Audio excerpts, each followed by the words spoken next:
ஆண்டிமடம் அருகே மகளை கொலை செய்த மருமகனை சரமாதிரியாக கத்தியில் குத்திய மாமியார் கைது. தடுக்க வந்த சம்பந்தியையும் கத்தி குத்து. அரியலூர் மாவட்டம் ஜெயங்கொண்டம் அருகே வடுகர்பாளையம் மங்கலம் கிராமத்தைச் சேர்ந்தவர் சரோஜா.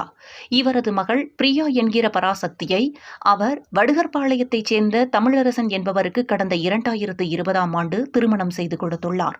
பின்னர் 6 மாதங்களில் பிரியா குடும்ப சண்டையில் கொலை செய்யப்பட்டார். இது தொடர்பான வழக்கு நீதிமன்றத்தில் விசாரணையில் உள்ள நிலையில் இந்நிலையில் மகளை கொலை செய்த தமிழரசனை பழிக்கு பழி வாங்க இரவு வீட்டின் வெளியே தூங்கிக் கொண்டிருந்த மருமகனை பேண்ட் சட்டை அணிந்த சரோஜா அங்கு சென்று கத்தியால் சரமாரியாக குத்தியுள்ளார்.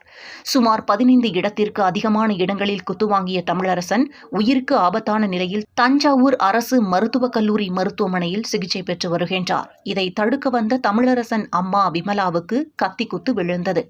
காயமடைந்த விமலா ஜெயங்கொண்டம் அரசு மருத்துவமனையில் சிகிச்சை பெற்று வருகிறார். இதுகுறித்து ஆண்டிமடம் போலீசார் விசாரணை மேற்கொண்டு வருகின்றனர்.